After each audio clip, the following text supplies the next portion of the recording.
ಎಲ್ಲರಿಗೂ ನಮಸ್ಕಾರ. ಮೊದಲನೇದಾಗಿ ಬಹಳ ಅಚ್ಚುಕಟ್ಟಾಗಿ ಈ ಸಮಾವೇಶನ ಸಂಘಟಿಸಕ್ಕೆ ಹಗಲಿರುಳು ದುಡಿದಂಥ ಎಲ್ಲ ಸ್ನೇಹಿತರಿಗೆ ನಾನು ಅಭಿನಂದನೆ ಸಲ್ಲಿಸ್ತೀನಿ. ಮೊದಲನೇದಾಗಿ ಬಹಳಷ್ಟು ಚರ್ಚೆ ಆಗಿದೆ ಇಲ್ಲಿ. ಬರಗೂರು ರಾಮಚಂದ್ರ ಬಾಪುರು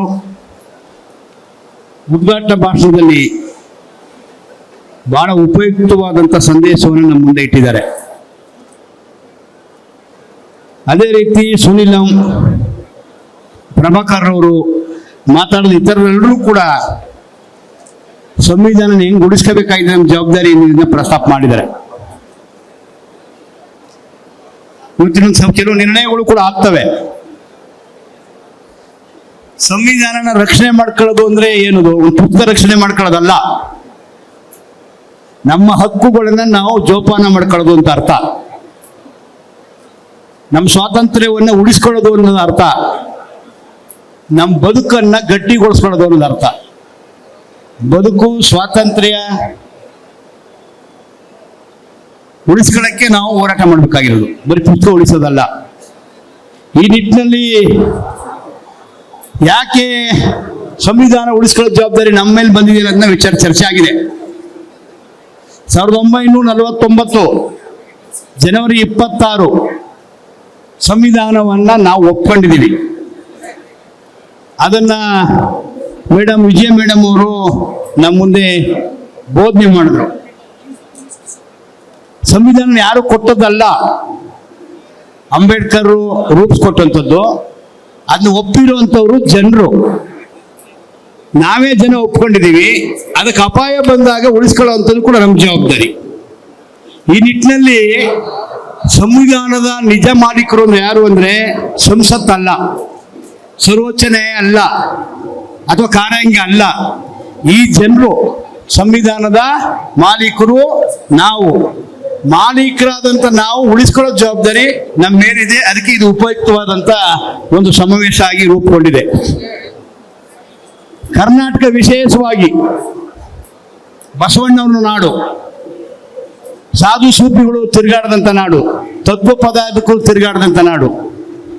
ಸಂವಿಧಾನ ಬರಕ್ ಮುಂಚೆಯಲ್ಲಿ ಭಾತೃತ್ವ ಇತ್ತು, ಸಾಮರಸ್ಯ ಇತ್ತು. ಒಂದು ಧರ್ಮವನ್ನ ಇನ್ನೊಂದು ಧರ್ಮವನ್ನ ಗೌರವಿಸುವಂತ ಪರಂಪರೆ ಇರುವಂತ ನಾಡು ಈ ನೆಲ.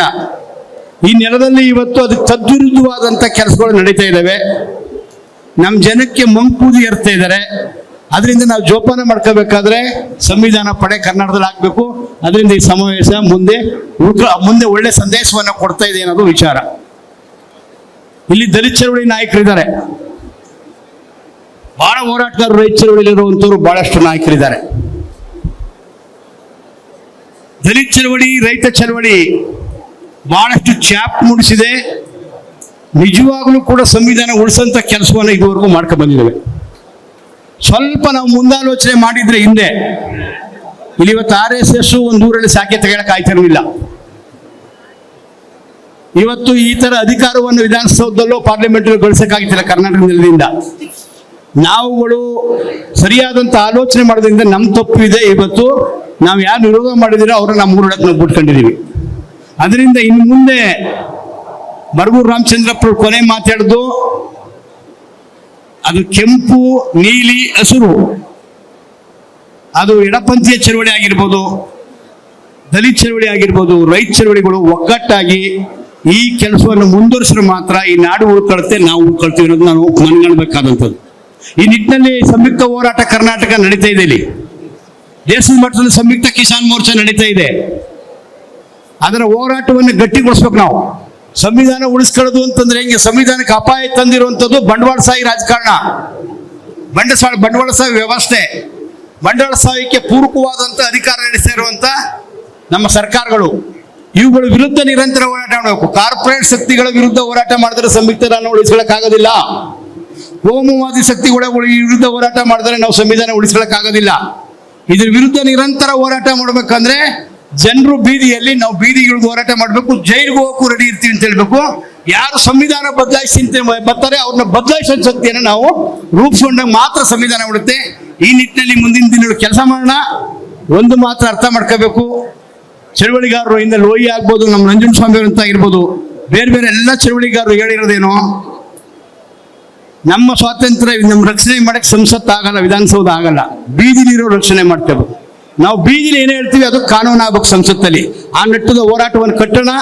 ಈ ತಿಂಗಳು 20ನೇ ತಾರೀಕು, ಮೇ ತಿಂಗಳು, ಮುಂದಿನ ತಿಂಗಳು 20ನೇ ತಾರೀಕು ಒಂದು ಸಾರ್ವತ್ರಿಕ ಮುಷ್ಕರ ಇದೆ. ಸಂಯುಕ್ತ ಕಿಸಾನ್ ಮೋರ್ಚಾ ಮತ್ತು JCTU ಸಂಘಟನೆ ಕರೆ ಮೇರೆಗೆ ಕರ್ನಾಟಕದಲ್ಲಿ ಅದನ್ನು ವಿಶೇಷವಾಗಿ ನಾವು ಕೇಂದ್ರ ಮತ್ತು ರಾಜ್ಯ ಸರ್ಕಾರದ ನೀತಿಗಳ ವಿರುದ್ಧ ಹೋರಾಟ ಮಾಡಬೇಕು ಅಂದ್ಕೊಂಡಿದ್ದೀವಿ.